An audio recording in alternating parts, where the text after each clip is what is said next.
Wir warten aufs Christkind.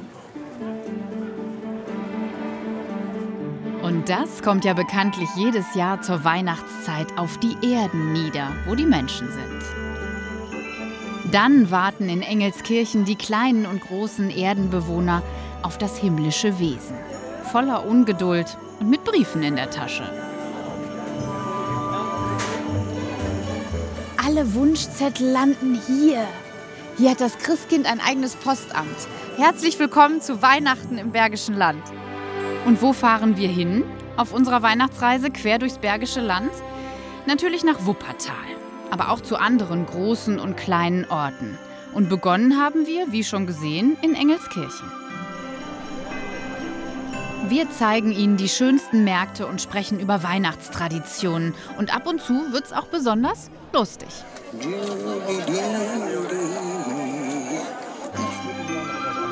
Gehen Sie mit uns auf nächtliche Adventsabenteuer. Und zu Orten, wo die gute alte Zeit wieder auflebt.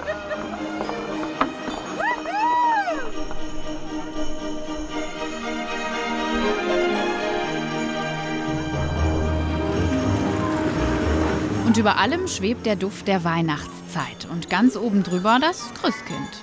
So lange, bis es in Engelskirchen landet.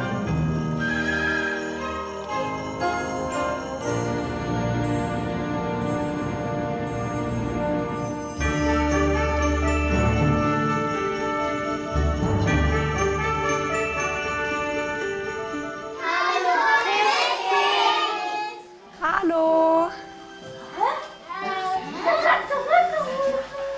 Dürfen wir kommen?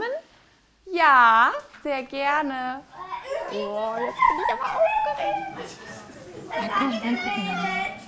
Hallo.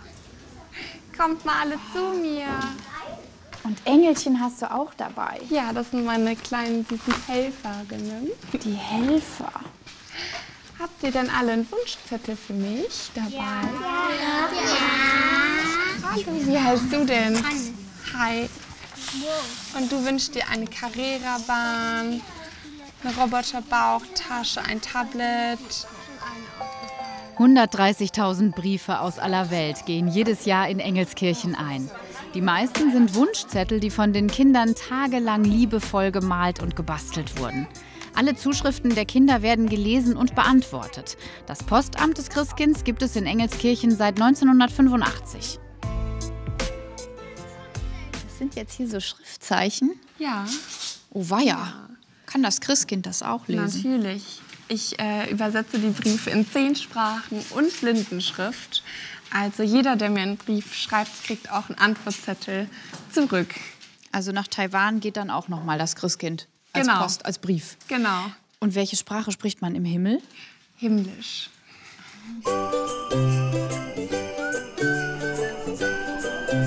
An einem Adventswochenende gibt es auf dem Platz vor dem Postamt natürlich auch einen Christkindmarkt.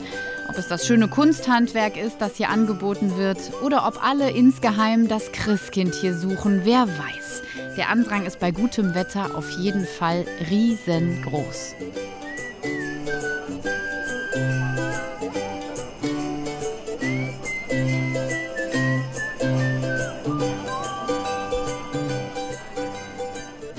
Das gefällt mir gut hier, aber was ist da noch? Das ist der Knutschmund.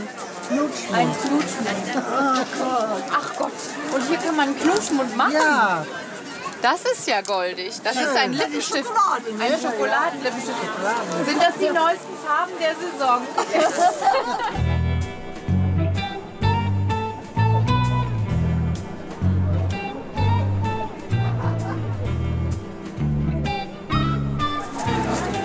Der hat die gleiche Frisur wie ich. Ali lebt übrigens eigentlich in Gummersbach in einem kleinen Freizeitpark, zusammen mit 10 anderen Kamelen. Die Truppe ist im Advent auf Weihnachtsmärkten in ganz Nordrhein-Westfalen verteilt und macht ordentlich Eindruck.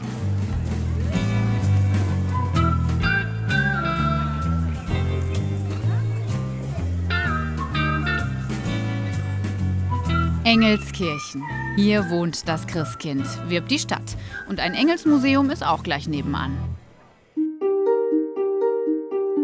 Unsere Unsere Reise geht jetzt weiter südlich nach Lindlar mit seinem schönen Freilichtmuseum.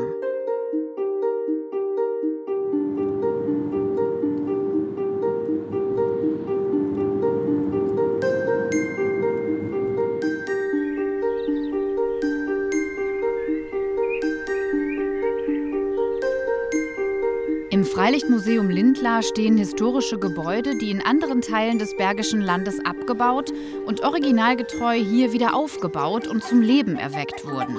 Haustiere inklusive. Wer also wissen will, wie die Menschen früher lebten, ist hier goldrichtig. In der Weihnachtszeit feiert man hier einen Tag lang Advent im Museum mit großem Rahmenprogramm. Das Christkind ist nicht da, dafür aber der Nikolaus mit seinen Gaben. Oh, prima, prima. Das war ja ein tolles Engelskirchen. Halleluja, Halleluja, Halleluja, Halleluja, Halleluja, Halleluja, Halleluja, Halleluja, Halleluja, Halleluja, Halleluja. Ich bin mit Petra Dittmar unterwegs, die den Tag organisiert hat, auch die sogenannten Weihnachtszimmer. Sie erzählen, wie zu verschiedenen Zeiten das heilige Fest begangen wurde. Um 1800 war Weihnachten in den bergischen Dörfern ein reines Kirchenfest. Geschenke oder Weihnachtsbäume gab es noch nicht. Am 4. Dezember stellte man sich einen Obstzweig auf, der in der Zimmerwärme aufblühte, zum Gedenken an die heilige Barbara.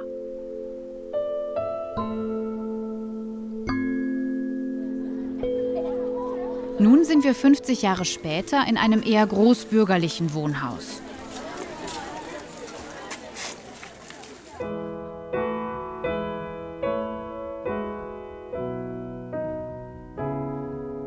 Zu dieser Zeit und in diesen Kreisen kam die Sitte auf, nach der feierlichen Christmette am Morgen des 25. Dezember zumindest an die Kinder kleine Geschenke zu verteilen.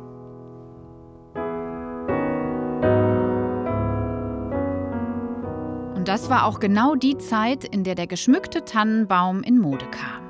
Das ist eine Tradition, die wir im Bergischen Land so ab 1850 feststellen können.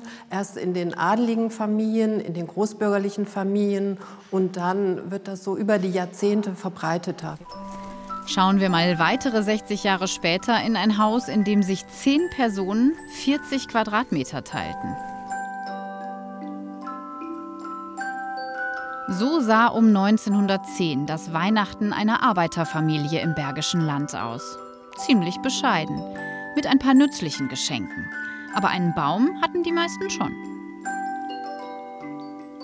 Es gab sehr viel Selbstgebasteltes, es gab halt auch vielleicht ein paar wärmende Socken, wenn die Familien etwas reicher waren, vielleicht halt auch ein paar Winterschuhe. Aber das ändert sich auch erst so um 1900 mit der Spielwarenindustrie. Ne, da wird dann natürlich kommen auch mehr Spiele, Angebote, auch in den Kaufhäusern findet man dann sehr größere Auslagen und auch Werbung in den entsprechenden Zeitungen. So etwas konnte sich zum Beispiel jemand leisten, der eine gut gehende Gaststätte besaß. Zum Beispiel die Familie Römer in Wuppertal-Sandfeld.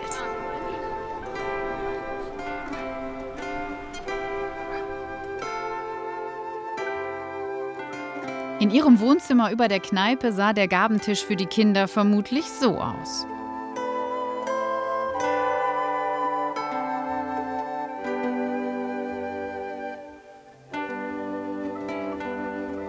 Zu Beginn des 20. Jahrhunderts war dann vieles schon wie heute auch noch. Für die Bescherung versammelte sich die engere Familie am 24. Dezember und man sang auch schon vor dem Weihnachtsbaum, der mit glitzernden Glaskugeln behängt war. Und wie ging die bergische Weihnacht zu dieser Zeit dann weiter? Der erste Feiertag war immer der klassische Familientag, wo man halt auch Verwandte besuchte, Paten besuchte. Und häufig war es ja so, dass gerade hier auf dem Land, im Bergischen Land, die Familien ja auch noch etwas näher beieinander gewohnt haben, ne? Und der zweite Feiertag allerdings, da haben wir sehr schöne Werbung auch gefunden in Archiven, in alten Zeitungen und so, was halt häufig auch Tanzveranstaltungen angeboten wurde, Krippenspiele und man halt auch die Geselligkeit feierte mit Freunden und mit Verwandten, also was wir heute eigentlich nicht mehr so kennen. Also es ging raus am zweiten Feiertag? Ja, es ging raus, um Party zu machen.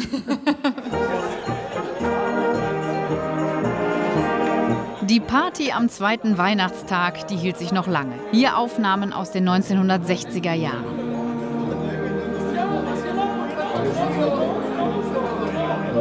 Aber springen wir noch mal in der Zeit zurück. Denn das Freilichtmuseum Lindlar zeigt Weihnachten auch in den Jahren nach dem Zweiten Weltkrieg. Die Menschen nahmen große Anstrengungen in Kauf, um ihre Kinder wenigstens ein bisschen beschenken zu können.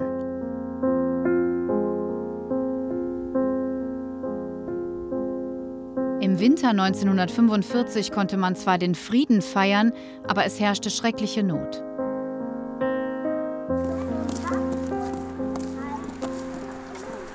Dieses Haus, der Hof Peters, hat immer schon an dieser Stelle gestanden. Das Museum wurde quasi drumherum gebaut. Die Familie betrieb zuerst Landwirtschaft und hatte später ein Fuhrgeschäft. 1950, 5 Jahre nach Kriegsende, waren die Peters bereits zu Wohlstand gekommen.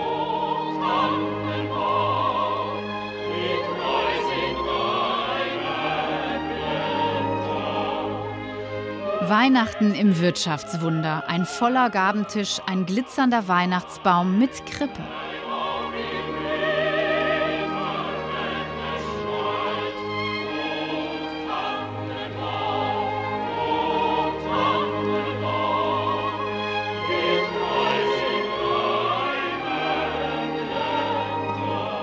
Am ersten Weihnachtstag gab es im Bergischen übrigens oft Grünkohl mit Bratwurst, bevor gemeinsam musiziert wurde.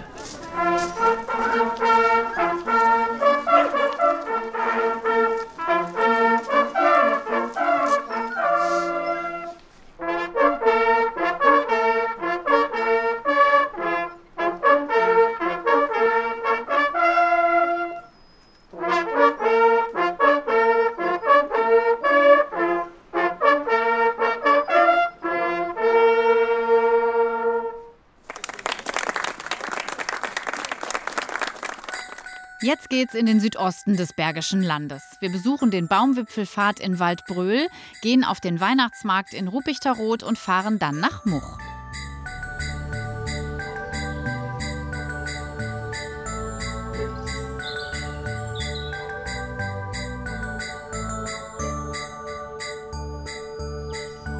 Tagsüber ist es schon sehr schön, auf rund 35 Metern Höhe zwischen den Baumkronen spazieren zu gehen. Mehr als 1,5 Kilometer ist der Pfad lang. 2015 wurde er eröffnet. Aber man kann dort auch übernachten. Am besten in einem der 5 Baumhäuser mit eigenem Badezimmer. Wie ist es wohl bei Nacht, meterhoch über dem Boden? Um diese Stimmung zu erleben, kann man auch eine Nachtwanderung machen. Im Dezember bietet Panabora Laternenführungen über den Baumwipfeln an. Eine super Gelegenheit, um selbst mal Glühwürmchen zu spielen.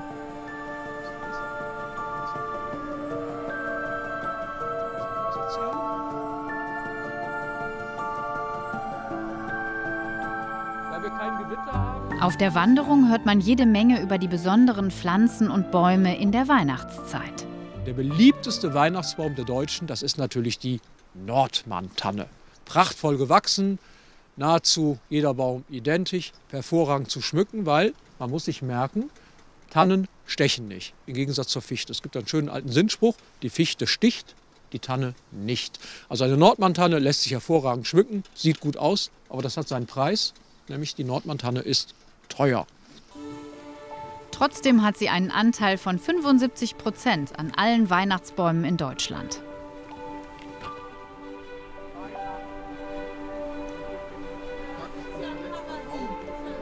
Beim nächsten Stopp geht es um die Mistel. Das sind eigentlich Schmarotzer, die sich hoch oben quasi an die Bäume andocken. Früher dachte man, die Götter hätten sie dort oben ausgesät. Dabei sind es nur die Vögel, die die Beeren fressen und die Samen auf den Bäumen ausscheiden und damit verbreiten. Um die Mistel ranken sich viele Geschichten und Legenden. Asterix-Druide Miraculix tut sie in den Zaubertrank. Und hartnäckig hält sich der Glaube, Küssen unterm Mistelzweig bringt Glück. Also her mit den Misteln. Bitte nicht auf Bäume klettern und Misteln abschneiden, die stehen unter Naturschutz. Und wir wollen auf gar keinen Fall den Eindruck erwecken, dass wir das gutheißen hier im Naturpark, sondern bitte zum Floristen, Gärtner, Weihnachtsmarkt ihres Vertrauens gehen und sich da Misteln holen. Die werden dann gezielt gezüchtet, angebaut. Also da tun sie keinen Baum mit weh. Aber wenn sie auf die Leiter steigen und eine Mistel, entweder fallen sie vom Baum, was ich nicht möchte, oder aber sie verstoßen gegen Auflagen. Und das möchte ich auf gar keinen Fall. So, wir gehen mal zu den Hexen. Sie sehen schon, es wird immer dunkler.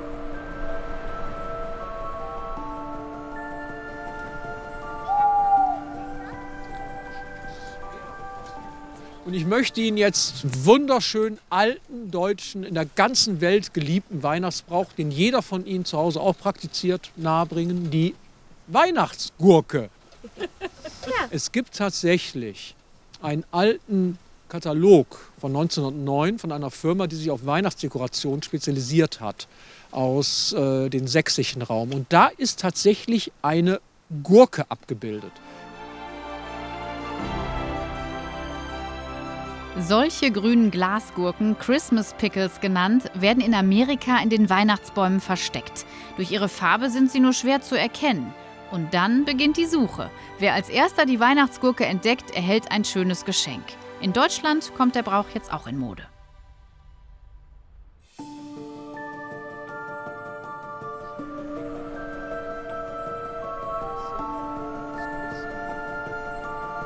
Die Laternenwanderung in Panabora dauert fast 2 Stunden. Schön war's.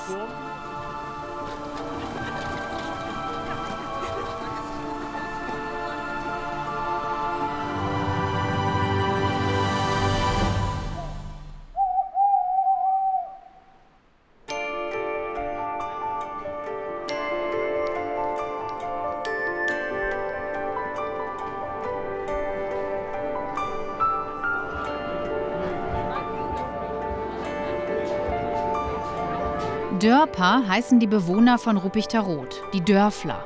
Die Dörper Weihnacht hat sich herumgesprochen, auch wegen ihrer originellen Händler. Doppelt so lang gereift, hier in dem Fall aber nur den ersten Monat bei uns auf dem Hof gereift und dann 3 Monate im Gestein der Klutertürde in Ennepsam. Und da zeigt sich eben, was die Zeit mit dem Käse anstellt. Nee, junger Gouda ist anders, das ist richtig würzig. Junger Gouda schmeckt nach nichts. Wolltest du da hinten noch was essen? 80 liebevoll geschmückte Holzhäuschen werden an einem Wochenende im Advent in der historischen Altstadt aufgebaut. Viele Handarbeiten gibt es am Stand zugunsten eines Kinderhospiz.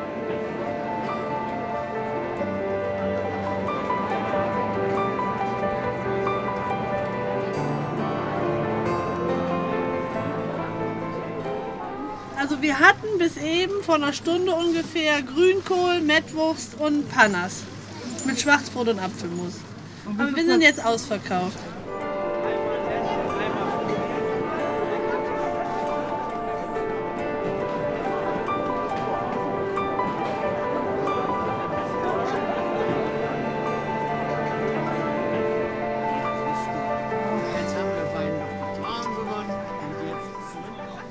Ja, ich weiß ja, dass du ein kleiner Naschkater bist. Eine kleine Naschkatze, so. Ah, kriegst du schon deine neuen? Heute ist mir schon einer rausgefallen. Ja. Da habe ich ganz doll gedreht und dann ist er rausgefallen. Aha, und hat es nicht wehgetan? Aha, du bist also mutig, oder? Ja. Naja. Es sieht nur eine Zeit lang ein bisschen dumm aus, wenn da Zähne fehlen, ne? Im nächsten Jahr wird das schon anders aussehen, lieber Nikolaus.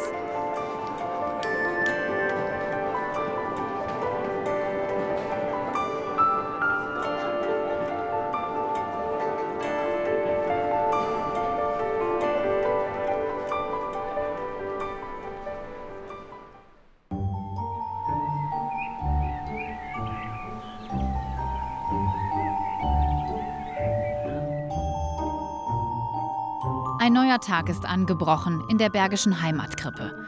Dörfliches Leben von anno dazumal auf 9 Metern Breite. Und irgendwo muss auch der Stall mit Maria und Josef sein. Bis man ihn gefunden hat, gibt es viel Idylle zu gucken. Bergische Idylle.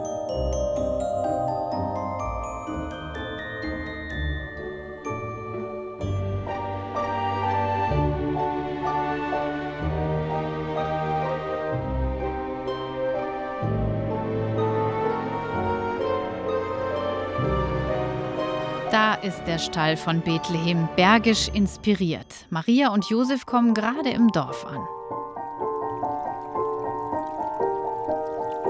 Der Schöpfer der Bergischen Heimatkrippe liebte die typischen Fachwerkhäuser der bergischen Region. Knapp 30 Jahre hat Alois Müller an der Krippe gebaut. Der Herr Müller war in Ruppichteroth ein angesehener Historienforscher. Er war Betriebs- oder Ausbilder im Metalleden bei der Firma Hubil und hatte natürlich dadurch die Möglichkeiten, mit seinen Lehrlingen auch manches zu modellieren, was er nicht selber konnte oder wo er die Zeit nicht für hatte. Und das über 30 Jahre. Und das war so ein bisschen, was mich begeistert hat. Wie kann ich so eine Energie an den Tag legen, permanent an Bauten rumzuarbeiten.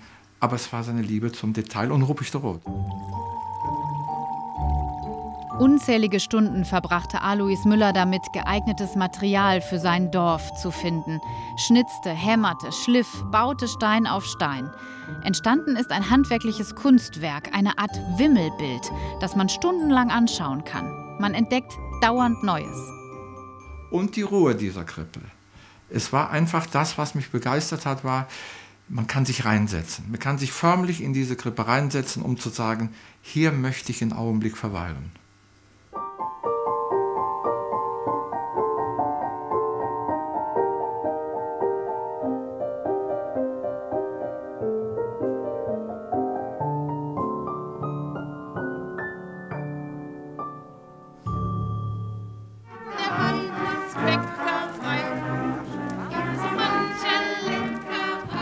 Das Lied, das alle Kinder in der Adventszeit lieben, wird natürlich auch in Hückeswagen gesungen. Zum Beispiel auf dem traditionellen Fackelzug, der vom Schloss runter zum Marktplatz führt. Ich hätte auch gern eine Fackel. Super, danke sehr. Wir verwenden Pechfackeln, die gar nicht so leicht zu entzünden sind. Muss man die einfach so dran halten? Gleich geht's los. Mit dem Fackelzug wird der Hüttenzauber eröffnet, der alljährliche Weihnachtsmarkt. Vorweg fahren das Christkind und der Nikolaus. Ja, zugegeben, es gibt besseres Wetter. Aber wir sind im Bergischen.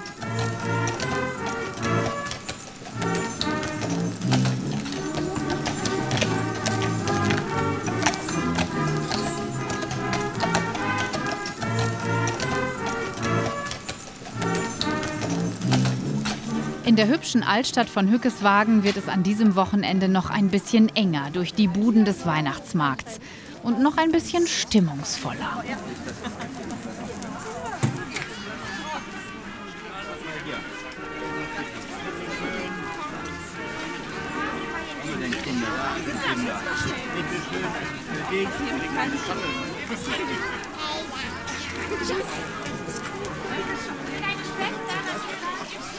Ich muss jetzt mal ganz neugierig fragen, was ist da drin, lieber Nikolaus?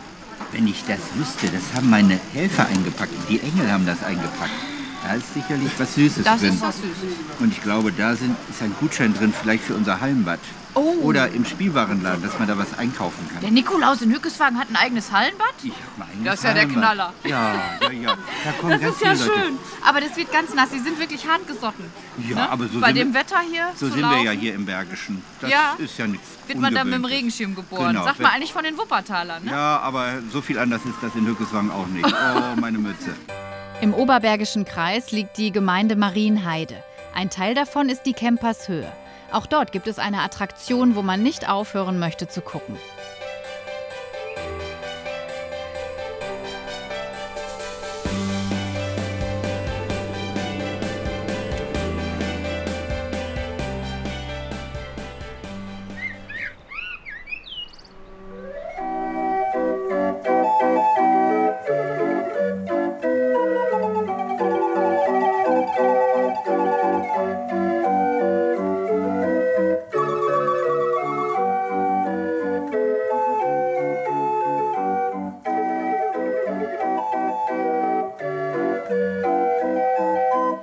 Schönen guten Tag, ich bin Anne. Sie sind Herr Dr. Wimmer wahrscheinlich. Genau so ist es. Ja, schön, Sie zu treffen. Mit diesen Klängen wird man hier direkt empfangen. Das ist ja sensationell. Was ist das für ein gutes altes Schätzchen? Das ist gar nicht so alt. Ich habe 2 Orgeln mit Bühne. Hier haben wir es mit einer Szene zu tun, die heißt Tessin, Ticino. Und die bewegen sich dann, Und die ne? bewegen sich. tanzen. Und da haben wir es mit einer Zirkusszene zu tun. Ich drehe da auch mal.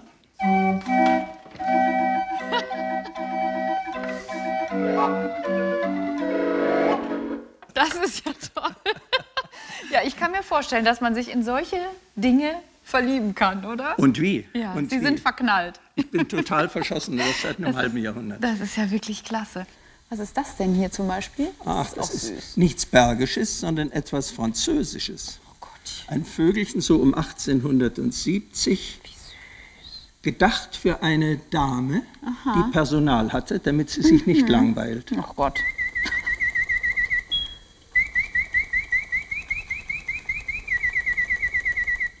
Und das verschenken dann die Männer? Ja. Da könnte ich Ihnen noch ganz andere Dinge Aber zeigen. das ist ja wahr. Sind das echte Federn? Echte Federn, ja. Das ist wirklich schön. Und wie findet man sowas? Sind Sie viel in der Welt unterwegs und suchen? Oder? Das auch, aber die meisten Sachen kommen von alleine auf mich zu. Kein Wunder, denn Ulrich Wimmer ist Mitglied bei Sammlervereinigungen im In- und Ausland. Tausende Besucher aus nah und fern haben seine illustre Kollektion schon gesehen. Mehr als 250 Drehorgeln hat der studierte Theologe und frühere Pfarrer über die Jahrzehnte zusammengetragen. Seit 2017 gehören die mechanischen Wunderwerke zum immateriellen UNESCO-Weltkulturerbe. Und ich sehe auch so ein paar weihnachtliche Sachen. Ist da vielleicht was dabei, was Ja. so im Bergischen eine große Rolle gespielt hat? Im Bergischen, das wollte ich Ihnen zeigen. Das ist ein Christbaumständer, so um 1890 entstanden. Und das war ein Riesenerfolg. Das sieht doch edel kleine aus, Gerät.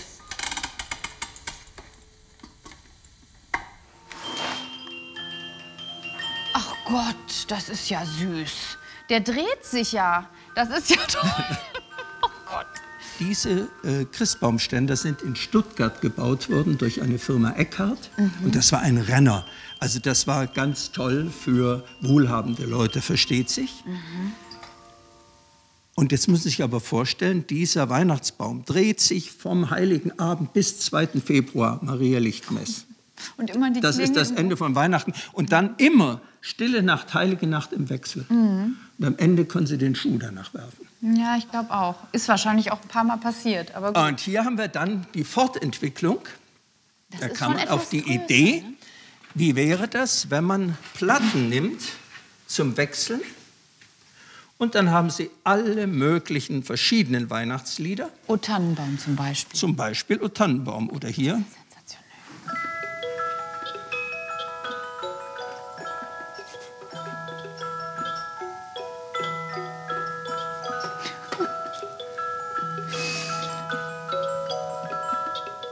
Ich bin begeistert.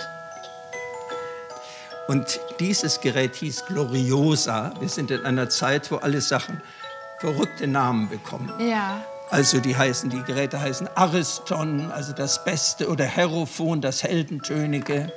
Und hier, das hieß Gloriosa. Und das war der gleiche Hersteller, der diese Geräte gebaut hatte. Wissen Sie, was das Tolle ist? Das musste man dann am 2. Februar wegräumen. Und das konnte man weiter benutzen. Man nahm nämlich den Baum ab.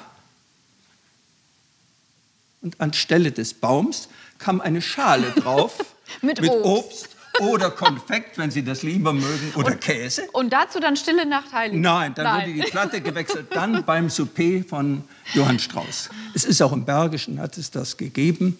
Meine Partnerin, die hat als Kind im Nachbarhaus, hatten die so einen großen Weihnachtsbaumständer stehen, wo wirklich ein riesiger Baum reinpasste. Aber das ist nicht typisch Und der bergisch. sich auch drehen konnte. Der sich also auch drehen die konnte. gleiche Mechanik. Ja, super. Dann stelle ich jetzt den Bezug im Bergischen mal her. Ja. Man kann sich diese tollen Dinge bei Ihnen anschauen. Im Bergischen. Wunderbar.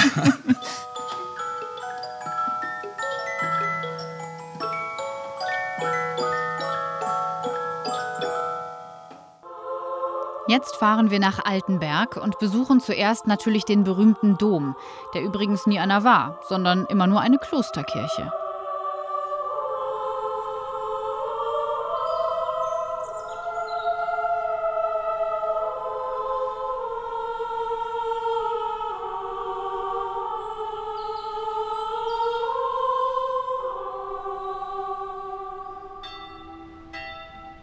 Der Altenberger Dom ist berühmt für seinen Lichtergottesdienst am Heiligen Abend. 500 Kerzen werden verteilt, das elektrische Licht ausgeschaltet. Dazu Orgel- und Trompetenmusik. Die gotische Kirche gehörte im Mittelalter zu einem Zisterzienserkloster. Die Grafen von Berg, die Namensgeber des Bergischen Landes, sind hier bestattet. Das prächtige Westfenster, um das Jahr 1400 fertiggestellt, ist das größte gotische Bleiglasfenster nördlich der Alpen. Die Stifter des Fensters, das erste bergische Herzogspaar Anna von der Pfalz und Wilhelm II. Von Berg, sind als kniende Figuren darin verewigt.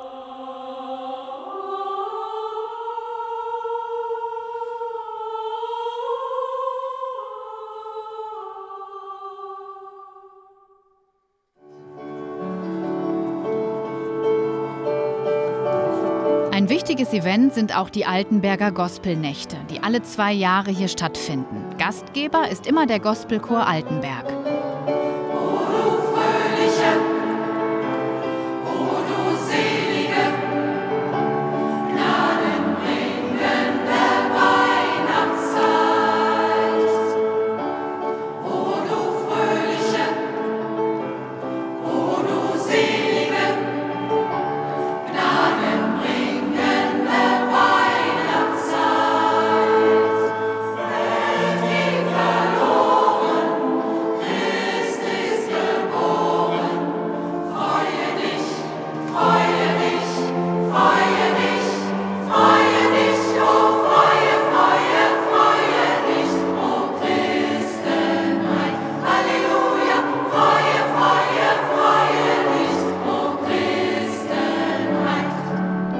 An einem Adventswochenende liegt auch ein Weihnachtsmarkt im Altenberger Dom zu Füßen. Das hat Charme.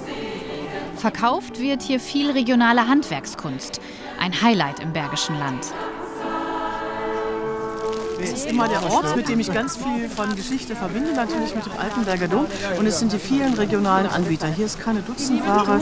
Hier trifft man die Leute, die um die Ecke die Straußenfarmen haben oder das Bier brauen oder.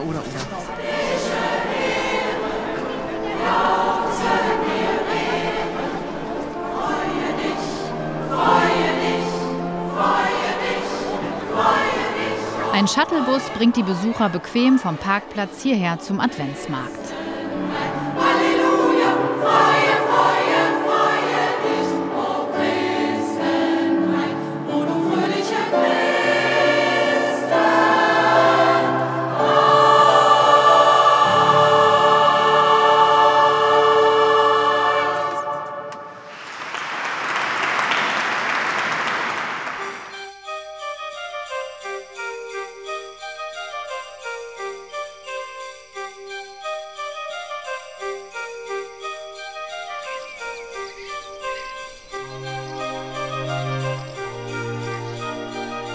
Im 12. Jahrhundert wurde Schloss Burg erbaut. Die Anlage ist der größte Burgkomplex Westdeutschlands und Wahrzeichen des Bergischen Landes.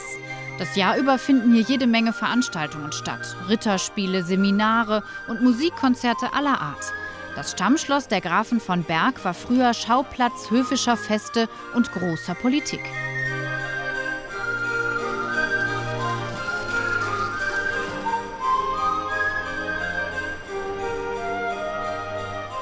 Auch jetzt in der Adventszeit ist immer was los.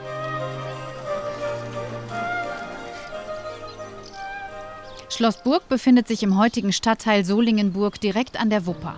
Wir fahren jetzt in den nördlichsten Stadtteil von Solingen, nach Gräfrath. Auf den ersten Blick scheint sich hier seit Jahrhunderten kaum etwas verändert zu haben.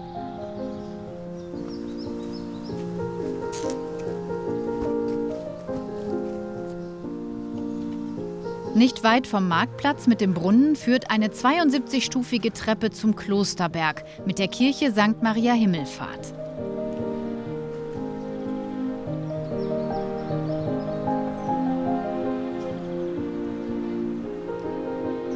Im historischen Klostergebäude befindet sich heute das Deutsche Klingenmuseum. Solingen ist nun mal das Zentrum der deutschen Schneidwarenindustrie. 90% aller Hersteller sind hier ansässig.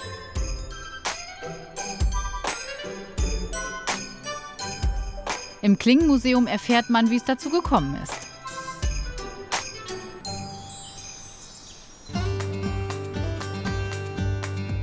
Der erste urkundliche Nachweis der Klingenherstellung in Solingen ist von 1363. Zunächst waren es Schwerter, dann Messer, Scheren und Bestecke. Die Sammlung des Klingenmuseums zeigt Schneidewerkzeuge aus allen Epochen der Menschheitsgeschichte. Was ich auch unheimlich gerne mag, ein Glanzstück unserer Sammlung, nämlich das älteste datierte Besteck, was wir hier aus Solingen haben. Das stammt aus dem Jahre 1697. Das Museum möchte die Gabel-, Messer-, Löffelkultur von der Steinzeit bis heute darstellen.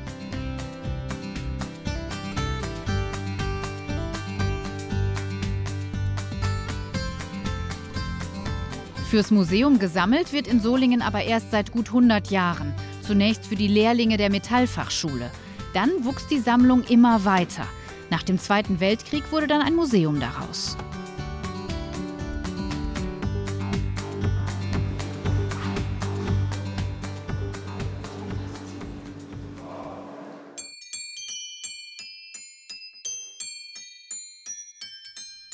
Dieser Pfau aus Solinger Schneidwaren ist der Nachbau eines Ausstellungsstücks auf der Weltausstellung 1904 in St. Louis. Ein cleveres Marketing. Die Solinger waren einfach recht pfiffig, kann man erstmal so als Überschrift sagen. Die Gegebenheiten waren einfach sehr günstig, die geografischen Gegebenheiten. Die Wupper mit den vielen Zuflüssen boten viel Wasserkraft für die Antreibung von verschiedenen Schleifsteinen etc. Da gab es einfach viele Kotten. Man hatte den Wald, um die Holzkohle zu gewinnen, und man hatte das Erz aus dem Ruhrgebiet und aus dem Siegerland, was man eben auch gut ranschaffen konnte.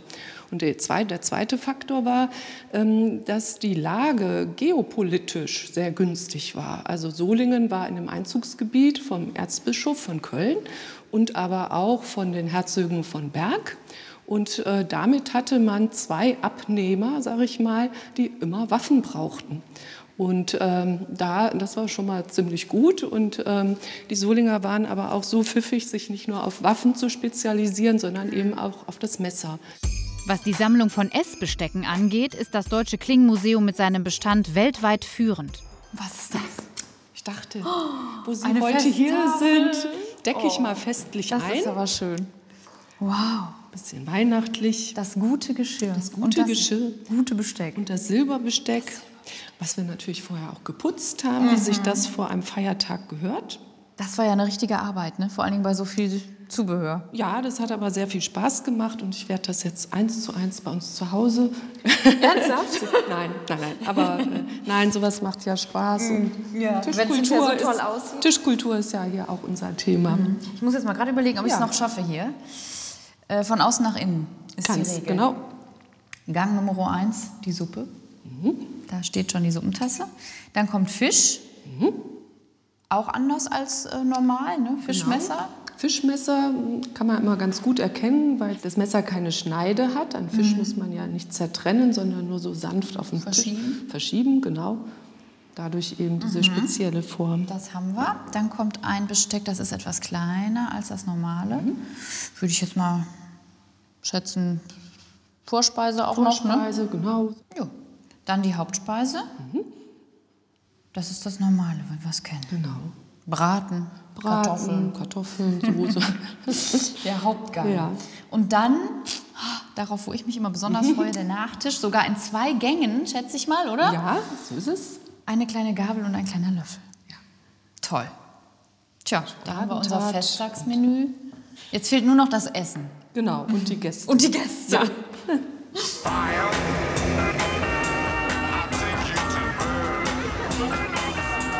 In einem Nebengebäude des Klingenmuseums geht's heiß her. Im Feuer bringt der Schmied Baustahl zum Glühen. Eisenglüht! Das Zählen hilft dabei, einen Rhythmus zu entwickeln und sich beim Hämmern nicht in die Quere zu kommen. Denn der gelb leuchtende Stahl hat an die 1000 Grad, kühlt schnell ab und lässt sich dann nicht mehr schmieden. Also zurück ins Feuer und nochmal erhitzen. Eisenglüht! Jo! Nach mehreren solchen Schmiedegängen wird das Messer von der Stange abgetrennt. Das war's schon. Jawohl! Gib mir 5. Zangenmeister, Hammermeister, Messerjocke. Schließlich wird der Stahl im Wasser abgekühlt und jedes Kind kann sein Messer rausangeln. Der Schmied hat noch schnell Griffe gefertigt. Auch schön. Da haben wir aber ganz schön geschwitzt, oder? Habt ihr gut gemacht. Sind die jetzt schon fertig? Na, noch nicht ganz. Die sind fertig geschmiedet, aber man sieht das ja, hier so im Licht betrachtet, da sind doch überall so Huckel. Die müssen zuerst rausgefeilt werden mit der Feile. Dann wird das mit der Feile scharf gefeilt und am Ende mit dem Stein richtig scharf gemacht. Dann kann das richtig schneiden und zwar muss es haarscharf sein. Das heißt also, man kann damit Haare schneiden. Besser nicht. Keine Zeit. Das ist die Kirche in Solingen-Wald. Und die hier auch. Nochmal vergleichen. Die Walder Kirche ist ein Schneekugelstar bei den Solingern. Und so ist sie vor dem Abriss gerettet worden. Eine tolle Geschichte. In diesem Schneegestöber kommen wir hier in Solingen-Wald nicht dran vorbei. Herr Rohn, was hat's damit auf sich? Ja, vor 20 Jahren war die Kirche schwer sanierungsbedürftig und die evangelische Kirchengemeinde in Solingen-Wald musste einen Kredit über 1 Million D-Mark damals noch aufnehmen. Das war so an der Jahrtausendwende. Und statt Kindergartenplätze zu schließen, haben wir uns eine Denkmalstiftung gegründet und haben uns zur Aufgabe gemacht, jedes Jahr um die 23.000 € aufzubringen, damit die Kirche diesen Kredit zurückzahlen kann. Und das ist uns schon nach 18 Jahren gelungen. Wir haben knapp eine halbe Million € aufgebracht und das Ziel erreicht. Wir machen aber jetzt dennoch weiter, weil an der Kirche ist immer etwas zu tun. Und wir haben von Anfang an kreative Maßnahmen gedacht, wie zum Beispiel Merchandising. Und da war eine Idee, eine Schneekugel.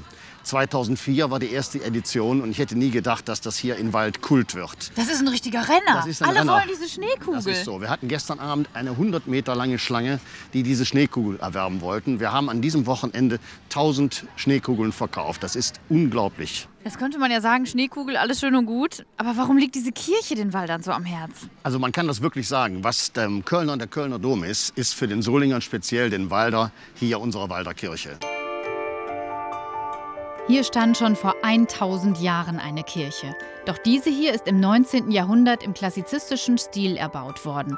Und seitdem die Denkmalstiftung die Schneekugeln verkauft, ist daraus innen und außen ein richtiges Schmuckstück geworden. Manche Fans der Walder Kirche haben eine ganze Sammlung. Von 2005 bis 2016. Und ich habe sie alle, aber welche sind kaputt und nicht mehr so gut. Und deshalb gehe ich mal zum Doktor. Der Schneekugeldoktor stellt fest, hier fehlt Wasser. Aber bitte kein normales, sondern destilliertes Wasser nehmen.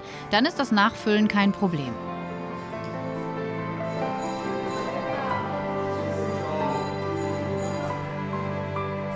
So repariert er Kugel um Kugel und die Solinger stehen mit ihren Sammlerstücken Schlange. Da sieht man halt, dass sich so Schleimpfropfen gebildet haben. Und die mache ich jetzt raus und desinfiziere die Kugel neu und dann füllen wir es wieder und dann ist sie wieder okay. Das ist ein handelsüblicher Kunststoff, der in einer ganz bestimmten Art aufbereitet wird. Wenn man das nicht so macht, wie es sich gehört, dann hagelt es entweder oder es ist Nebel drin.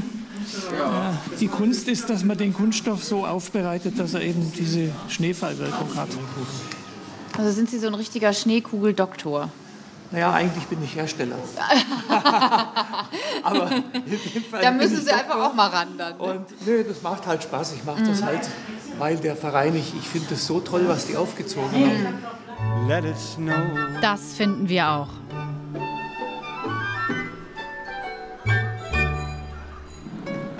Jetzt sind wir einem neuen Trend auf der Spur, dem Wintergrillen. Solingen ist da ganz weit vorne, denn hier ist die Bergische Grillakademie zu Hause. Wir lernen jetzt ein kinderfreundliches Weihnachtsmenü draußen zu grillen. Ja, was gibt's heute? Wir machen als Vorspeise einen kleinen Flammkuchen. Danach werden wir als Hauptspeise ein schönes Roastbeef grillen. Dazu gibt es Kartoffelgratin, Orangen-Balsamico-Möhren und als krönenden Abschluss gibt es noch Apfelröschen mit Blätterteig. Ja, ich würde sagen, wir fangen direkt an mit dem Kartoffelgratin. Der muss als erstes auf den Grill und dafür haben wir hier schon ein paar Kartoffeln vorbereitet. Also im ersten Moment habe ich gedacht, so wow, ein ganzes Menü auf dem Grill. Hätte ich jetzt auch nicht so gedacht, dass das funktioniert, oder? So eine Hauptspeise vielleicht oder das Fleisch klassischerweise. Doch, also wir machen bei unseren Kursen und auch wenn wir zum Beispiel Catering-Aufträge haben, ganze Menüs auf unseren Grills.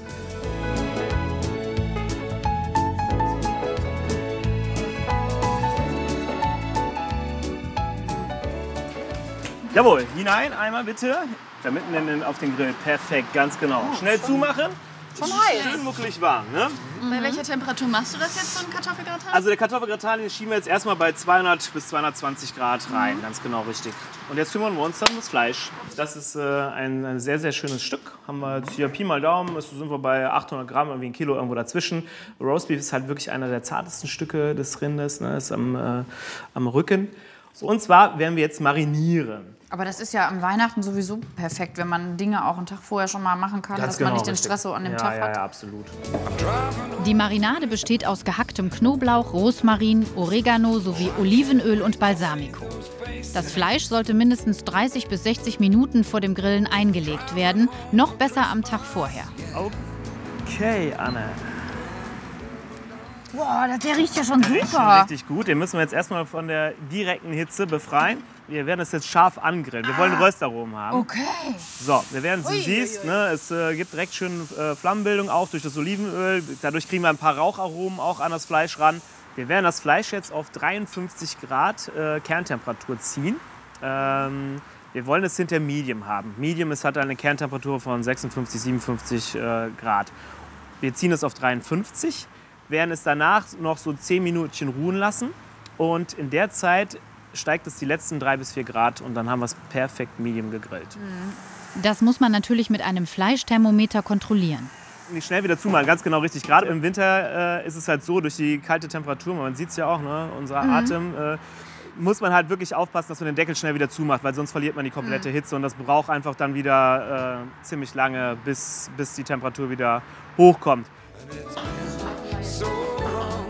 Für die Soße zum Fleisch schnippeln wir Suppengemüse wie Möhren und Lauchzwiebeln und gießen mit Brühe und Rotwein auf.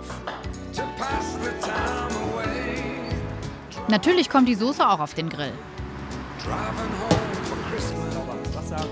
Das ist der Hefeteig für den Flammkuchen. Der wird ausgerollt und mit einer Mischung aus Schmand, Schnittlauch, Salz und Pfeffer bestrichen. Wir machen eine Variante mit Birnenscheiben und Käse und natürlich den Klassiker mit Schinken und Zwiebeln.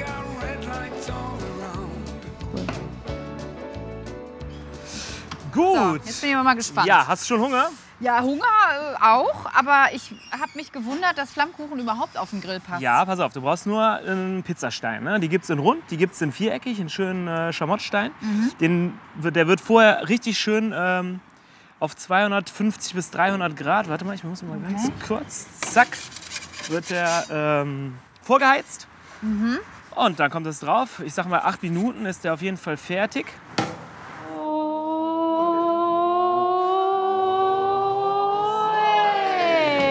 Ja.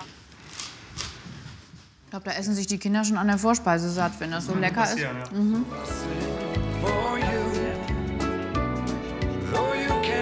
Zum Roastbeef gibt's Möhrchen mit Balsamico, Orangenglasur und das Kartoffelgratin.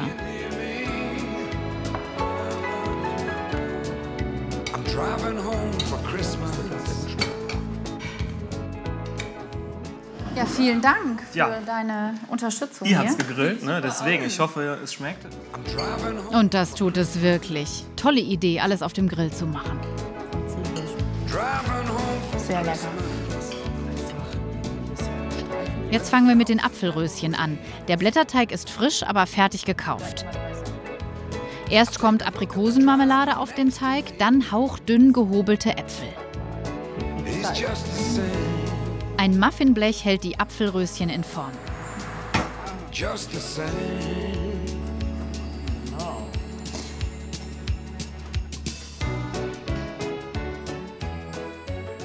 Ich würde sagen, schnappt euch alle euren Teller und guten Appetit. Ich habe erst gedacht, bei mir passt gar nichts mehr rein hier nach dem leckeren Essen, aber... Süßes geht immer. Süßes.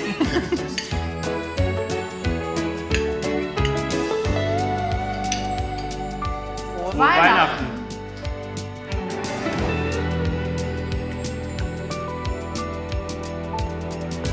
Top to toe in tailbacks, Den Abend verbringen wir in Solingen-Gräfrath auf Schloss Grünewald.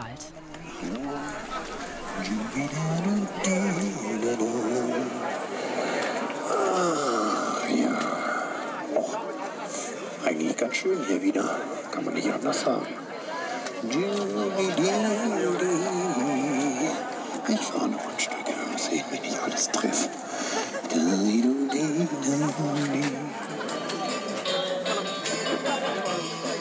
Ja, Entschuldigung. Lasst mich durch.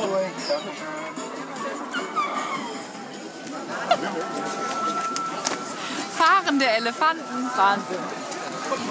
Gucken wir mal, oder? Denn es gibt einiges zu sehen auf der weihnachtlich geschmückten Hofanlage aus dem 15. Jahrhundert. Der Markt nennt sich selbst romantisch. Darauf ist man hier wohl spezialisiert. Denn im Schloss ist auch eine Zweigstelle des Standesamtes Solingen untergebracht. Neben Hochzeiten finden in der restlichen Zeit des Jahres Feiern und Tagungen statt. Und an den Adventswochenenden eben seit einigen Jahren der Weihnachtsmarkt. Man zahlt Eintritt und bekommt eine wunderbare Atmosphäre mit kulinarischen Spezialitäten und vielen Kaufangeboten.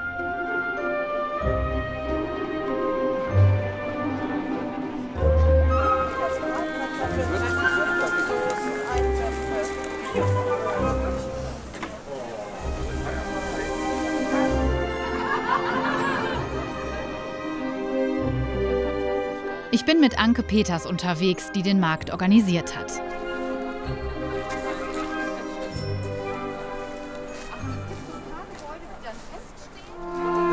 Hier ist unsere bergische Hütte, ganz gemütlich.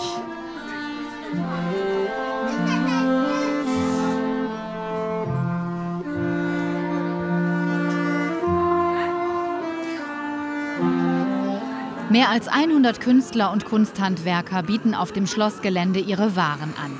Oft wechseln sie auch zwischen den einzelnen Wochenenden. Textildesign ist wegen der Witterungen in der alten Orangerie untergebracht.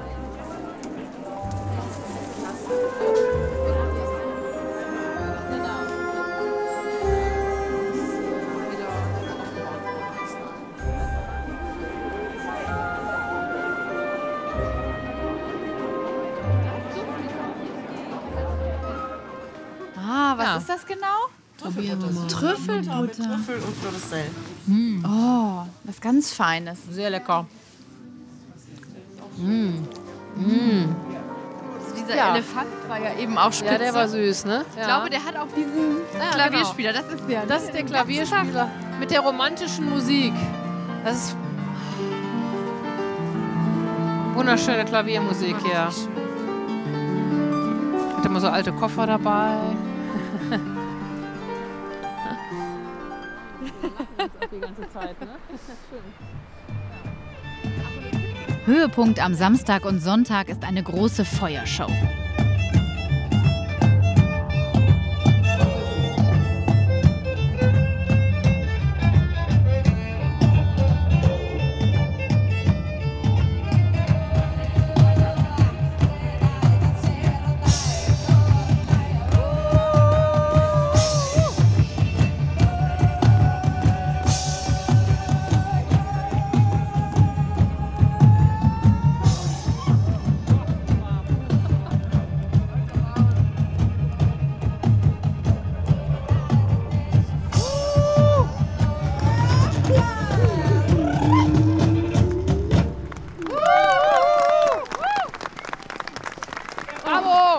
Selber ins Schwitzen. Ja, lecker. Ich hoffe, es hat gefallen. Oh. Also das ist wirklich ein Traum. Man versinkt so in einer ganz anderen Welt, wenn man hier unterwegs ist. Genau, das hat eine Besucherin auch mal gesagt, die das Gelände verlassen hat. Man hat gehört, wie sie sagte, oh, jetzt muss ich wieder zurück in die reale Welt. Ja, das habe ich gerade genau so gedacht. Das ist irgendwie wirklich so, dass man so eintauchen kann und sich darauf einlassen kann und wirklich richtig schön in Weihnachtsstimmung kommt. Schön. Ganz toll. Dankeschön. Ja, dann. Schöne Zeit noch.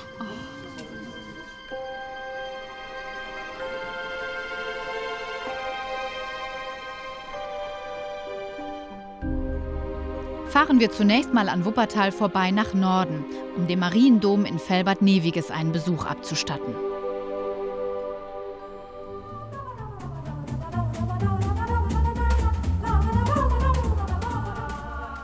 Neviges, 20.000 Seelenstädtchen, in einer Gebirgsfalte des Bergischen Landes zwischen Wuppertal und Essen versteckt, rechnet nach einem zeitweiligen Rückgang in diesem Jahr wieder mit 200.000 Besuchern. Denn es gibt eine neue Sehenswürdigkeit in Neviges, welche die Anziehungskraft des dort seit beinahe 3 Jahrhunderten verehrten Marienbildes zu verstärken scheint. Der zerklüftete Berg aus Beton, die feste Burg, das Zelt Gottes, der Kirchenbunker oder wie immer man Gottfried Böhms kühnen Kirchenbau verstehen mag, erhebt sich 34 Meter hoch.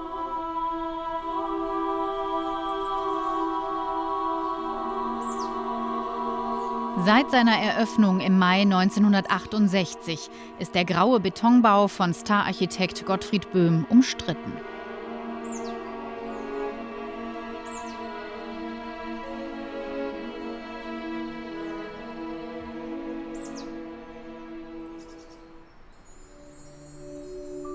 Innen bekommt man einen anderen Eindruck. Selbst an trüben Tagen verbreitet sich rötliches Licht durch die großen Flächenfenster.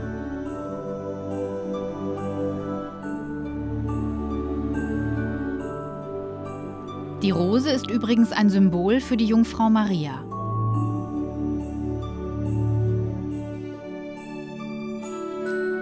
Neviges ist seit dem 17. Jahrhundert ein Wallfahrtsort der Mutter Gottes. Im Mittelpunkt steht das Gnadenbild der unbefleckten Empfängnis. Es ist das Ziel aller Pilger, die nach Neviges kommen. Und natürlich wird auch im Mariendom in der Adventszeit eine Krippe aufgebaut. Eine besonders schöne. Ein Kamel, ein Kamel. So. Ein Kamel, da ist es. Das hat jetzt ein Jahr hier im Dachboden geschlafen. Hat das auch einen Namen? Nein, einfach noch nur nicht, Kamel. Ja. Die Krippentiere schnitzte ein Meisterschüler von Josef Beuys. Maria, Josef und die anderen Figuren der Hobbyschnitzer Heinrich Dattenberg in Zusammenarbeit mit dem damaligen Franziskanerkaplan. Oi, Maria, Maria. Da müssen wir jetzt aber raus. Da müssen wir durch. Gar nicht hübsch und lieblich ist diese Maria und trotzdem schön anzusehen. Das gefällt mir schon besser. Ja.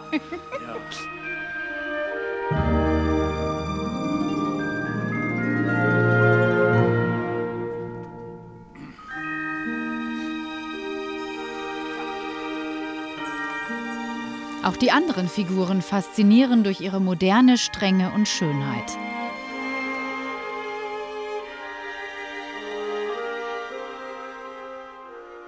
Ach, da ist das Jesuskind. Ja.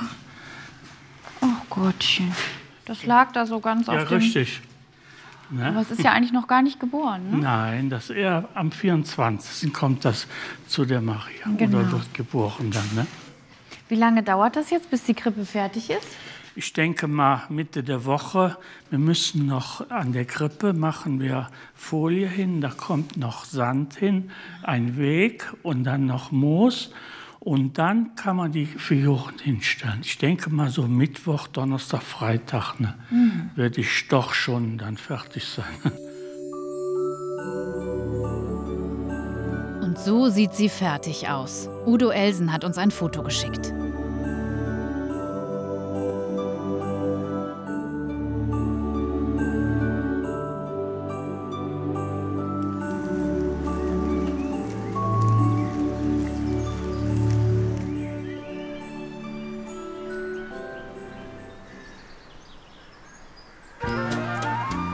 An den Häuserwänden von Neviges sind die Wallfahrtsgeschäfte früherer Zeiten dokumentiert.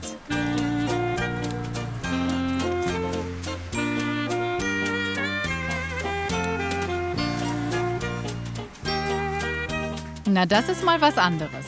Das Nostalgie-Café ist eine Augenweide für Sammler und Liebhaber alter Schätzchen aus den 1950er und 60er Jahren. Es ist ein bisschen Museum, aber auch Flohmarkt. Denn wenn einem was gefällt, kann man mit dem Besitzer über den Preis verhandeln.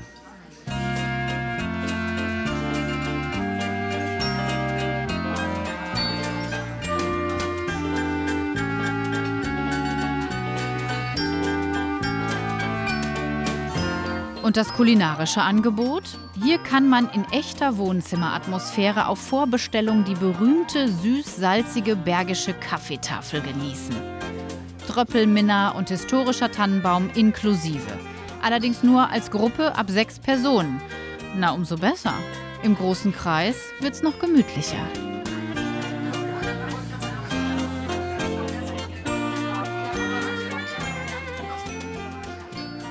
Wo kommen die ganzen Dinge her? Die sind, also wo wir angefangen haben, haben wir also einen kleinen Teil selbst besorgt. Und über die Jahre haben uns die Gäste was mitgebracht. Wir haben also mal einen Aufruf gemacht über eine Zeitung. Und seitdem bekommen wir also immer noch Exponate von überall her eigentlich. Mhm. Haben Sie noch einen Überblick? Na, nicht direkt, wenn ich ehrlich bin. Also wenn ich jetzt fragen würde, wo finde ich denn eine Schallplatte von Heintje? Die steht hier unten. Wie schön, dass zu Weihnachten passend umdekoriert wird. Die bergische Kaffeetafel ist aber immer dieselbe. Außerdem finden hier oft nostalgische Modenschauen und Aufführungen auf der hauseigenen Kleinkunstbühne statt. Jetzt geht's in den Norden des Bergischen Landes nach Mettmann, wo es einen Weihnachtsmarkt mit einem ganz besonderen Touch gibt. Rund um die St. Lambertuskirche findet jedes Jahr der Blotschenmarkt statt. Blotschen, das sind die traditionellen Holzschuhe, die wir aus Holland kennen.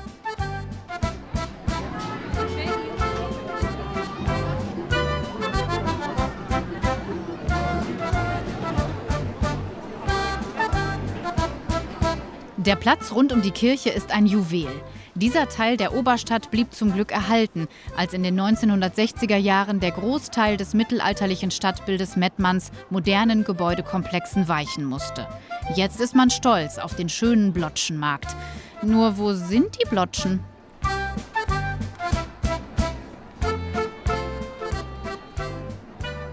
Ich habe sie entdeckt. Die Blotschen auf dem Blotschenmarkt. Und ich bin nicht die Einzige, beziehungsweise habe ich mir die ausgeliehen. Aber wie kommt's? Wieso lauft ihr hier so rum? Das sieht toll aus. Ja, ne? Das glaube ich dir. Also, wir sind eine Erntedankgruppe. Genau, aus Düsseldorf-Urdenbach. Die Urdenbacher Dorfkinder. Und das ist alles hier durchgestylt, ja? Wenn ich das mal hier zeigen darf. Hier ist auch eine Blotsche. Hier sind 2. Und an den Füßen natürlich auch. Aber sind das so Ernteschuhe oder wie Richtig, jetzt? das waren damals traditionelle Schuhe. Damals gab es ja noch Arbeitsschuhe halt, genau. Kleine Holzschuhkunde. Bis in die 1950er Jahre wurde er noch als Arbeitsschuh regelmäßig benutzt, bot er doch durch seine Stabilität einen guten Schutz für die Zehen.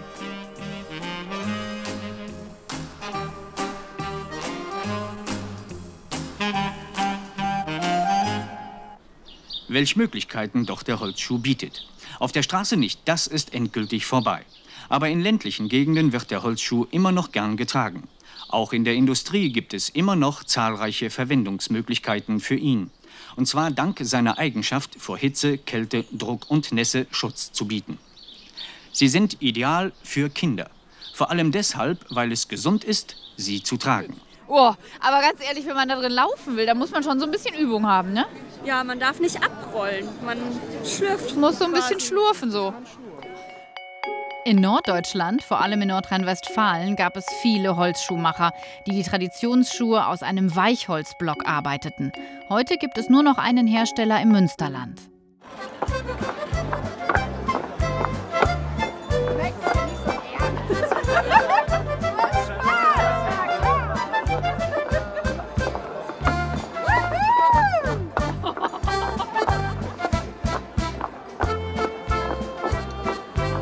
Sensationell. Sind die Blotschen-Tanzkönige hier. Super.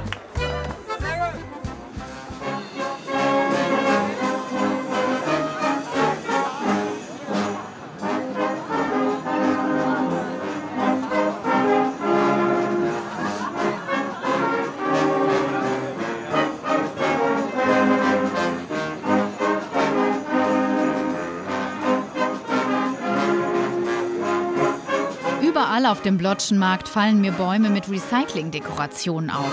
Die haben die Grundschulkinder in Mettmann gebastelt. Super Idee.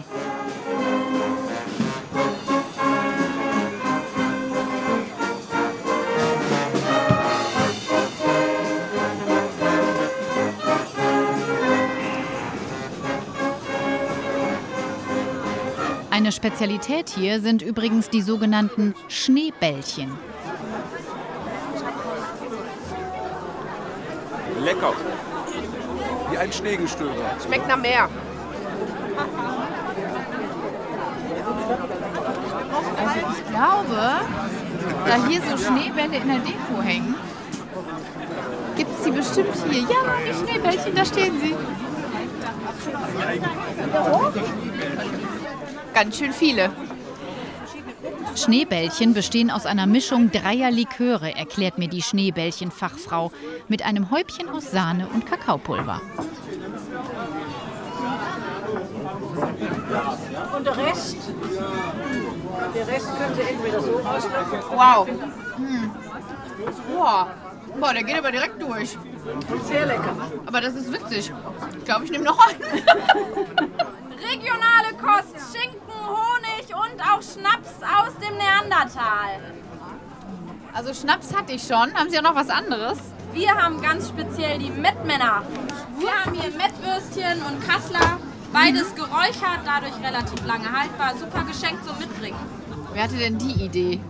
Der Chef aus der Landmetzgerei Handen, Dirk, der hat sich gedacht, des Bäckers Weckmann ist des Metzgers Mettmann.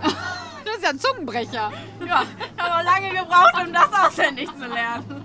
Des Bäckers Weckmann ist des Metzgers Mettmann.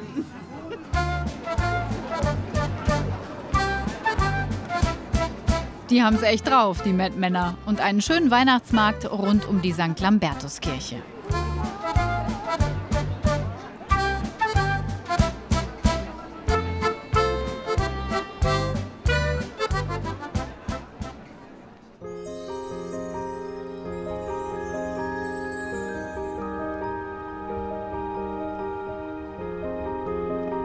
Nach Wuppertal fahren wir ganz früh am Morgen.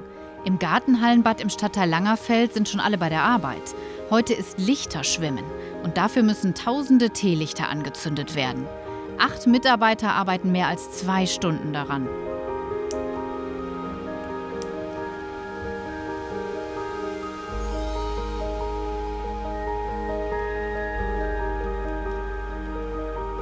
Wenn die ersten Badegäste um 6:30 kommen, wird das gesamte elektrische Licht ausgeschaltet.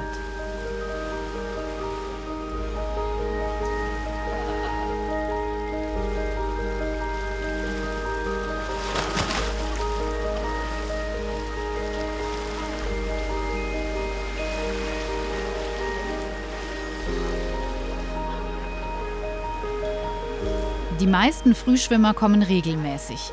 Wenn die Lichter runtergebrannt sind, frühstücken sie gemeinsam.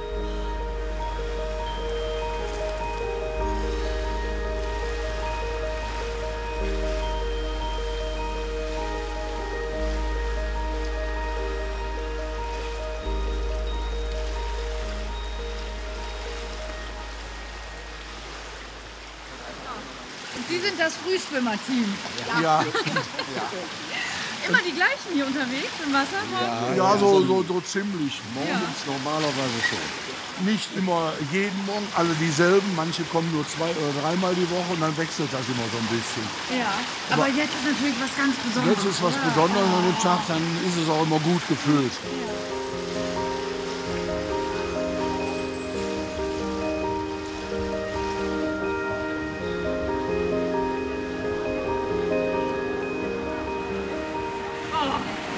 Das ist ja herrlich hier bei Ihnen. Ja, schön. Wissen Sie eigentlich, was Sie den Menschen hier bescheren mit dieser Aktion?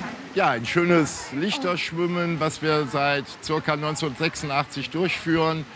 Immer in Zusammenarbeit mit den Frühbadegästen. Sind ca. 3000 Teelichter aufgebaut worden. 3000 Stück, ja. Ich brauche jetzt erstmal eine warme Dusche. Sie haben sich auch verdient. Gerne. Tschüss.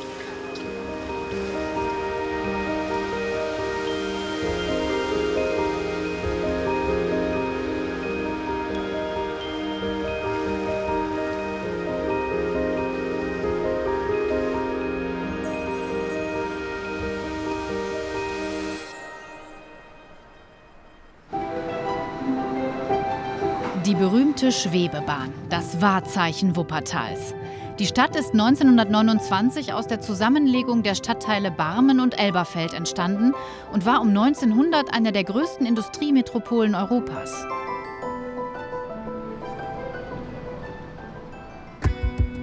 Von der Hochzeit der Textilindustrie zeugen noch heute die Straßennamen. Die Herstellung von Textilien und deren Bleichung ist im Tal der Wupper seit dem Jahr 1450 belegt. Besonders die Bandwirkerei war hier zu Hause.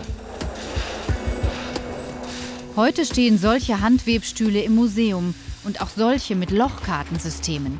Die Maschinen sind immer moderner geworden. Aber es gibt noch einige wenige Betriebe, die dieses alte Handwerk ausüben. Gerade zur Weihnachtszeit sind Bänder stark nachgefragt.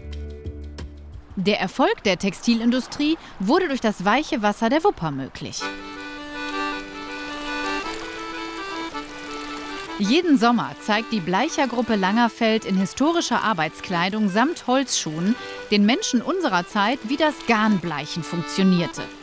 Im Jahr 1597 verlieh Herzog Johann III. Von Berg den Wuppertalern das Privileg der Garnnahrung, also das ausschließliche Recht, in dieser Gegend Garne und Tücher zu färben, weben und zu wirken. Die Wuppertaler Erzeugnisse gingen in alle Welt. Besonders bekannt wurden die sogenannten Barmer Spitzen.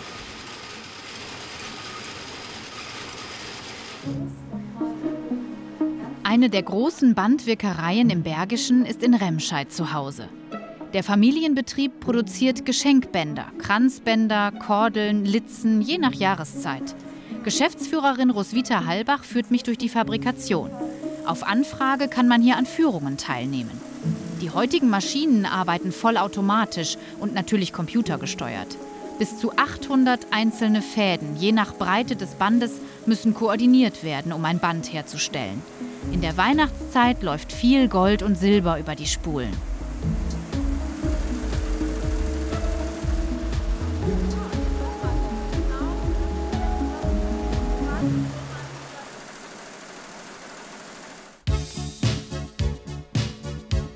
In einem Nebengebäude der Fabrik wird jedes Jahr ein Weihnachtsshowroom eingerichtet. Hier sind die neuesten Trends zu bestaunen.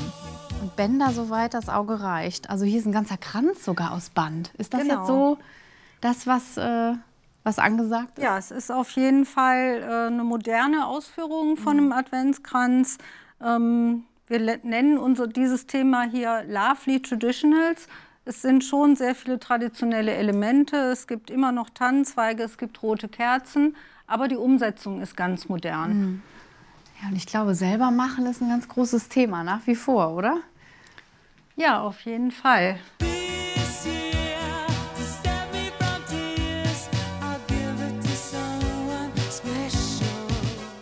Weihnachtsbaum schmücken mal Sind das ganz. die neuen Christbaumkugeln Genau, aus Papier? Genau. Papier ist natürlich auch gerade ganz groß im Trend. Und das ist mal eine ganz neue, ganz junge Idee. Und ich auch glaube, Rot sehr und bunt. Rosa zusammen ist auch kein Tabu mehr, ne? Genau. Das geht. Neben dem traditionellen Schmuck ist ja mittlerweile alles erlaubt bei der Weihnachtsdeko. Diese hier nennt sich Urban Jungle, also Großstadtdschungel. Weihnachten wird wild. Ist das jetzt so, das ist ja quasi auch von der Mode übernommen? Dann. Ja, genau. Die Mode ist eigentlich immer Vorreiter. Vieles zieht dann nach. Und in dem Thema wird es eben üppig, mit viel Samt, mit viel Fell und auch ein bisschen wild. Ich fühle mich auf jeden Fall inspiriert. Dankeschön. Gerne. Wuppertal wird ja manchmal das San Francisco Deutschlands genannt, wegen seiner vielen Treppen. Die bekannteste ist Tippen-Tappen-Tönchen, eine Treppe im Stadtteil Elberfeld. Hier habe ich mich mit meiner WDR-Kollegin Katrin Vogel verabredet. Sie ist gebürtige Wuppertalerin.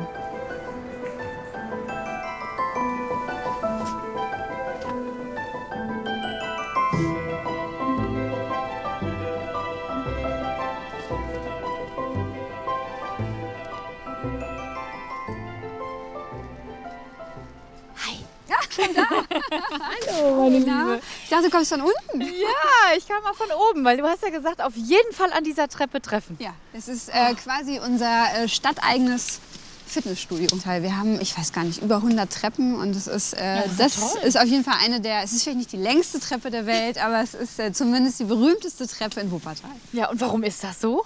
Das Tippen-Tappen-Tönchen, weil die Leute mit den Holzblotschen hier früher runtergelaufen sind und die Schuhe, die Geräusche gemacht. Ja, schön. Und jetzt sind wir hier in deiner Heimat. Also hier bist du groß geworden und wahrscheinlich mit Schirm. Du hast auch gesagt, also Treppe, Treffpunkt, aber bitte Schirm mitbringen, weil bei uns regnet es ständig. Ja, weil du bist ja nicht hier geboren. In Wuppertal kommen die Kinder mit dem Schirm auf die Welt, sagt man. Und, aber hat doch gut geklappt. Kennt ihr das Lähnchen vom Tippen-Tappen-Tönchen? Komm, mein Schatz, nimm an mir sitzenden Platz mit der Bimmel-Bummel-Bahn. Das ist ja echt witzig. Ich würde sagen, du musst mit Wunderschön auf keinen Fall mehr nach Chicago. Nee, das steht fest. Das sieht aus wie New York hier. Das ist ein Bügeleisenhaus. Aber es ist schon auch süß. Ja, finde ich auch. Da oben der Balkon hat es in sich, ne? So ein kleines Bügeleisenbalkonchen. Man könnte noch einen kleinen Weihnachtsbaum draufstellen. Ja, der schlecht. Fehlt noch.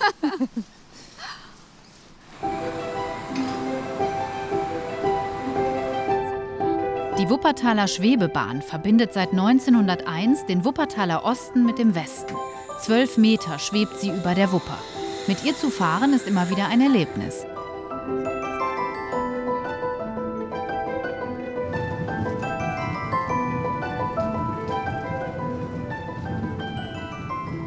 Es kann auch romantisch sein. Ich habe hier meinen ersten Kuss gekriegt. War das so in der Schwebebahn? Die erste Verabredung? Wir fahren einmal Schwebebahn. Ja, das ist aber auch süß. Ein Klassiker.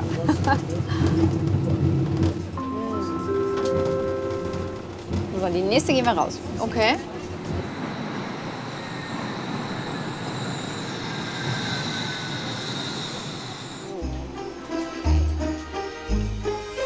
Wir sind am alten Rathaus von Elberfeld. Es wurde am 24. Oktober 1900 von Kaiser Wilhelm II. Zusammen mit der Schwebebahn feierlich eingeweiht und zeugt vom damaligen Reichtum der Stadt.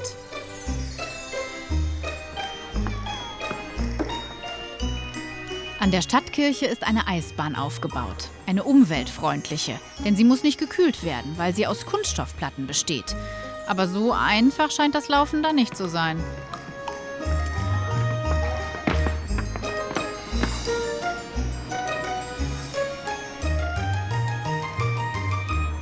Die Schwebebahn als Weihnachtsschlitten. Auch auf den Glühweintassen sieht man das Wahrzeichen. Also weiter mit der Bahn. Vom Elberfelder Weihnachtsmarkt zu dem in Barmen.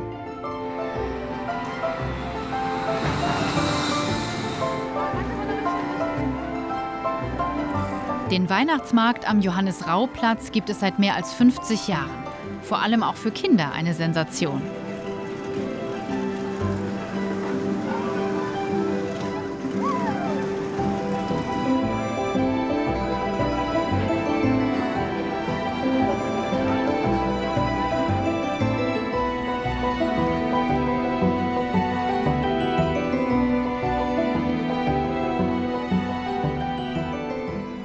Gebrannte Mandeln und Zuckerwatte hast du ja irgendwie auf jedem Weihnachtsmarkt, aber die Stände sind neu. Da wird besonders darauf geachtet, dass es nachhaltig ist und einfach aus bestimmten nachhaltigen Unternehmen, die es in Wuppertal auch gibt. Und mein Highlight, das gibt es seit 30 Jahren. Ich hatte den als Kind auch. Ein Wuppertal-Kuli. Ach nein, doch, mit Schwebebahn? Die Schwebebahn fährt, es ist jetzt ein bisschen kalt, ne? Deswegen, aber guck. Nein. Ja. Das ist ja das Highlight hier. Bei uns fährt die Schwebebahn überall. Weißt du, was ich befürchte? Da brauche ich 3 Stück von. Ich nehme auch einen. Für jedes Kind eins. Aber es gibt auch alle Farben. Ein Schwebebahn-Kugelschreiber. Ich werde verrückt. Ja, das kann ich mir vorstellen, dass das früher ein Highlight war für dich im Mäppchen. Es fehlt eigentlich nur noch der kleine Elefant, der raushüpft. Ja, definitiv. Vital. Dann nehme ich 3 Stück von mit, bitte. Wir erinnern uns, der kleine Elefant Tuffy sollte 1950 in der Schwebebahn Werbung für einen Zirkus machen. Aber er ist rausgesprungen und hat das glücklicherweise überlebt. Ach, guck mal, da ist Tuffy. Ja, und dieser Tuffy, der ist nachhaltig, bio. Und weißt du, wo der herkommt? Der kommt aus meinem Heimatstadtteil, aus Wuppertal-Ronsdorf.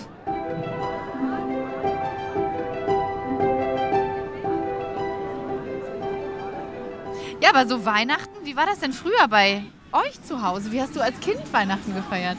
Ach, wir haben eigentlich immer ein bisschen auch im Laden gefeiert am Anfang. Weil meine Mutter ist Fotografin und wir haben ein Fotogeschäft und da war halt irgendwie Heiligabend, da steckte der Bär. Ne? Die Leute kamen und haben Rahmen gekauft und haben noch Bilder geholt und ich habe eingepackt und habe irgendwie gefühlt, ich habe mir mein Taschengeld damit aufgebessert, Geschenke einzupacken. Und das ging dann schon so bis 1, 2 Uhr mittags irgendwie noch und ja. Ja, toll. Das heißt, du bist so eine richtige Verpackungskünstlerin auch immer noch? Verpackst du gerne noch Geschenke? Ja, ehrlich gesagt verpacke ich total gerne Geschenke. Also früher hatten wir natürlich im Laden dann diese so Kräuseltes oder Doteiltes zu Bändern. Ne? Also das hat schon viel Spaß und Laune gemacht. Und einfach zu sehen, dass die Leute noch kamen und ein Geschenk kauften. Und das war immer richtig klasse im Geschäft. Und wurden dann unterm Baum auch immer noch Fotos gemacht? Oder war dann irgendwann die Kamera auch weg? Also ich würde mal sagen, ich bin so eines der meist fotografiertesten Kinder. Es gibt schon viele Fotos. Also in jeden Situationen, auch blöden Situationen. Aber meine Mutter ist Fotografin, mein Onkel, meine beiden Tanten, mein Opa, meine Großtante, also alle. Irgendeiner hatte immer eine irgendeiner hatte immer eine Kamera, genau. Ja. Und wie ist das so jetzt, wenn du selber eine eigene kleine Tochter hast, eine kleine Maus zu Hause? Nee, bei uns kommt auch das Christkind. Wir haben auch einen Brief geschrieben mit dem, was man sich wünscht. Und ich denke mal, so ein paar Sachen wird das Christkind schon bringen. Ja, das ist ja sowieso, finde ich, auch immer noch mal schöner, ne? Wenn ein eigenes Kind dabei ist. Und es gibt immer Streit mit dem Opa, weil der Opa will seit Jahren Bockwurst mit Kartoffelsalat. Weil er immer sagt, das gab es bei uns zu Hause, das ist typisch, das ist klassisch. Und meine Mutter sagt immer, ich bitte dich, an Heiligabend Bockwurst und Kartoffelsalat, das kann doch nicht sein. Das heißt, was gibt's stattdessen? Auch irgendwas Schönes. Also wir sind jetzt keine Gänse-Fraktion zu Hause, aber irgendwie was Schönes wird schon gekocht. Was Warmes, mal anders, ein Filet, irgendwas dazu, das machen wir schon. Ja, keine Bockwurst. Ach, Katharin, weißt du was, obwohl es hier den ganzen Tag geregnet hat, ich finde es total schön, hier mit dir zu sitzen. Das freut mich, wenn der Wuppertal gefallen hat. Ja, absolut. Ja, Dankeschön. Ja, du kannst jederzeit wiederkommen, ich höre über ein Pferd. Ja, wir gucken einfach mal, wann die regenfreien Tage sind. Ja, das komme ich noch mal vorbei. Aber so ist auch super. Kehren wir nochmal nach Engelskirchen zurück, zur beliebtesten Christkind-Adresse in Deutschland. Sie lautet an das Christkind in 51 3x7 Engelskirchen.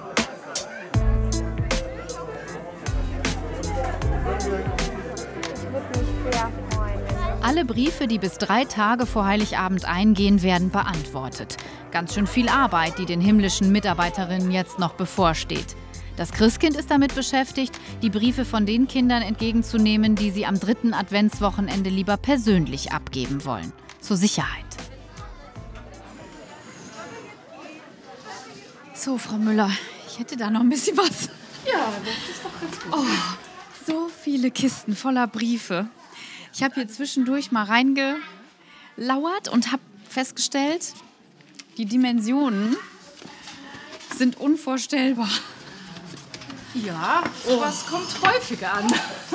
Ernsthaft? Ja, ernsthaft. Wir haben auch schon ganze Tapetenrollen, die hier reinkommen, die dann beschrieben und bemalt sind von den Kindern. Da haben wir schon mal so einen 6,50 Meter hatten wir schon. Weil da so viele Wünsche drauf sind, oder warum? Wünsche, Bilder, Gemälde, Glitter, Glimmer. Also die Kinder sind mit so einer Begeisterung dabei, die Briefe zu schreiben, zu malen, zu verzieren, zu versiegeln. Das macht einfach Spaß. Es sind richtig viele Kunstwerke auch dabei, ne? Also es ist nicht einfach nur Adresse drauf und weg damit, sondern es ist ja viel zu schade, um aufzumachen fast. Ja, manchmal muss man sich überwinden. Was sind denn so die Klassiker, die immer wieder kommen oder auch die, wo Sie sagen, ja... Die Klassiker sind jetzt so konventionelles Spielzeug, Bücher, Schlittschuhe, Puppen mit allem Zubehör und Baukran und Autos, Lego, Playmobil. Aber eben auch wird sich auch ganz anderes gewünscht. Zum Beispiel ganz viel Zeit mit der Familie, mal endlich wieder Zeit zu spielen mit den Eltern, gemütliches Essen. Ja, und dann ist ganz, ganz groß die Umwelt. Also die Kinder sind sehr, sehr weltoffen. Also die nehmen an dem Geschehen teil, machen sich Gedanken und bringen das auch zu Papier. Nicht wenige Kinder wünschen sich kein Spielzeug vom Christkind, sondern Frieden auf der Welt. Oder einfach nur Liebe, Leben und Frieden. In den Briefen ans Christkind schwingt oft mit, was die Kinder beschäftigt. Freude, Hoffnung, manchmal auch Leid. Das letzte hatten wir dann einen Brief, wo dann das Kind schrieb, kannst du dann bitte die Mama im Himmel grüßen und gib ihr ein Küsschen von mir. Ach Gott, das rührt einen dann schon, ne? Macht einen noch ein bisschen traurig. Ne?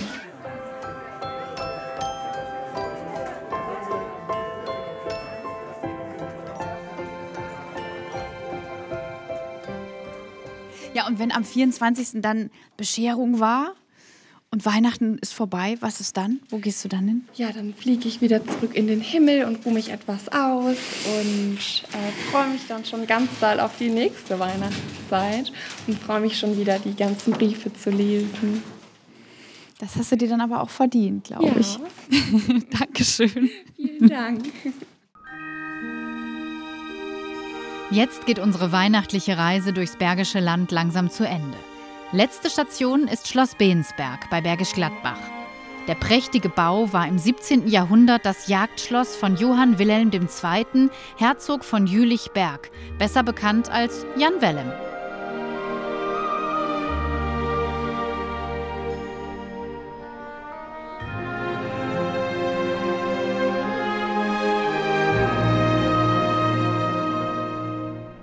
Heute beherbergt Schloss Bensberg ein Luxushotel und auch der Weihnachtsmarkt wirkt ziemlich luxuriös.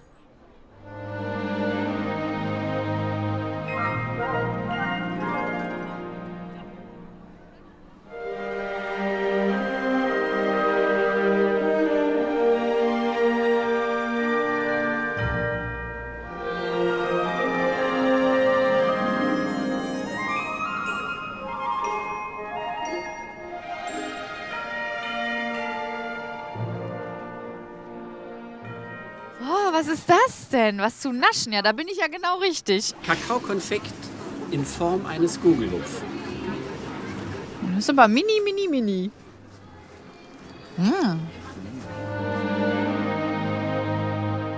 Der Schloss Bensberger Markt möchte einzigartig sein und Einzigartiges verkaufen.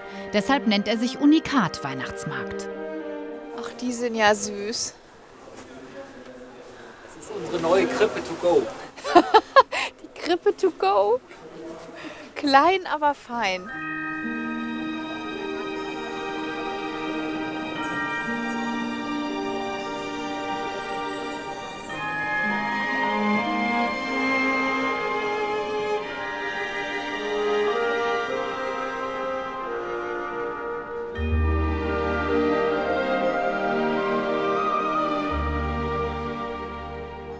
Weihnachten im Bergischen Land, das ist auf jeden Fall was fürs Herz.